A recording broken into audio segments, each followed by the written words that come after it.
To spread out against China's missiles, the U.S. Air Force is sending fighters to remote Pacific airfields.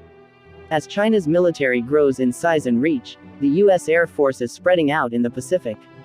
In an upcoming exercise, the service will test its ability to keep jets flying from remote airfields in the region. Andersen Air Force Base on Guam, the Air Force's hub in the Western Pacific, is within the range of many missile threats. Brig. Gen. Jeremy Sloan, commander of the 36th Wing at Andersen, said at an Air Force Association event this week. Ballistic and cruise missiles put our main operating bases at risk and present new challenges for the U.S. at bases like Andersen, Sloan added. That has given new urgency to expeditionary operations, and the Air Force has in recent years put more emphasis on agile combat employment.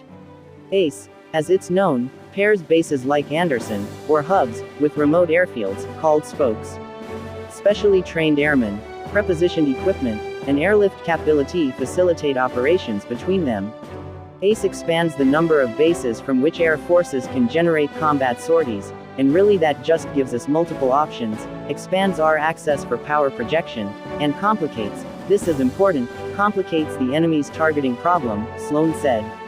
Most exercises now have an ACE component, but one of the most challenging ACE operations is coming up here in February, during an exercise called Cope North, Sloan said. F-35s and F-16s will conduct spoke operations by landing, refueling, replanning, and launching at Andersen's Northwest Field, Sloan added. Northwest Field is a truly austere airfield carved out of the jungle on the northwest side of our base, Sloan said. It has minimal markings, minimal lighting, and no permanent aircraft or airfield control. Thus far, only C-130s and helicopter operations have been conducted on that airfield. The 36th Contingency Response Group, of First In, Force to secure and set up airfields, will practice opening the airfield, controlling the airspace, clearing landing operations, and supporting combat turns of F-35s and F-16s, Sloan said, adding that his command has installed a temporary arresting system to slow landing aircraft and is quick manufacturing runway distance markers. Sloan singled out multi-capable airmen who trained to do multiple jobs, such as maintaining, rearming, and refueling aircraft, as essential to ACE. Proper setting of the theater is characterized by only needing a runway, ramp, a fuel source, munitions, food, and some multi-capable airmen to operate, Sloan said, echoing Gen. Kenneth Wilsbach, head of U.S. Pacific Air Forces. The 36th Wing is leading work on syllabi for training those airmen, Sloan said, calling them a big portion of how we incorporate all airmen into the fight. Cope North is an annual exercise conducted with Japanese and Australian forces. The F-35s will come from Eielson Air Force Base in Alaska and the F-16s from Misawa Air Base in Japan. Sloan complimented crews from Misawa and Eielson, who he said were buying a lot of risk to test this concept in a no-kidding remote environment. Since Cope North 2020 in February last year, exercises in the region have been limited due to the pandemic. But Air Force officials have touted ongoing ACE efforts, especially during Exercise Valiant Shield in September. Sloan said Valiant Shield, though reduced in scale by half, featured F-22 operations on Andersen Air Force Base's North Ramp, which included the first ever 5th-gen Oration aircraft refueling and first hot refueling from AC-130J aerial bulk fuel delivery system. Hot refueling refers to refueling while the receiving aircraft has its engine running. ABFDS uses 3,000-gallon fuel bladders, carried in cargo aircraft like C-130s, and a pumping system to refuel different kinds of aircraft. ABFDS gave full combat offloads during Valiant Shield simultaneously to 2 F-22s, Sloan said.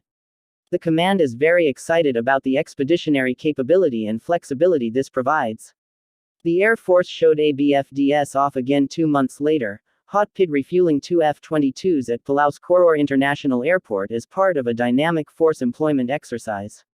Palau has signed a compact of free association with the U.S., allowing extensive U.S. military operations there. The U.S. is also looking to make greater use of other territories.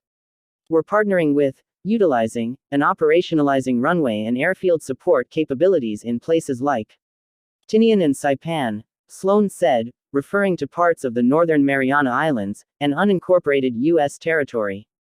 The U.S. Defense Department in 2016 selected Tinian as the site for a divert airfield for aircraft that can't land at a main hub like Andersen, and in 2019 the department signed $21.9 million lease for that facility. Recent U.S. defense spending bills have included millions of dollars to build Air Force facilities, such as fuel tanks and parking aprons, on Tinian. Work has been ongoing in Palau, Sloan said. Air Force personnel have repaired airfield damage at Koror Airport and set up a new airfield on the island of Angar, which has just 130 inhabitants. Airmen are also going to Palau for subject matter exchanges and other prep work ahead of COP North next month. These are not easy negotiations for deployments in and out of regions that are right now extremely wary of traveling visitors during the pandemic, Sloan said. Surreally, setting the theater requires continuous diplomatic engagement. I'm not kidding when I say things like Operation Christmas Drop pay big dividends.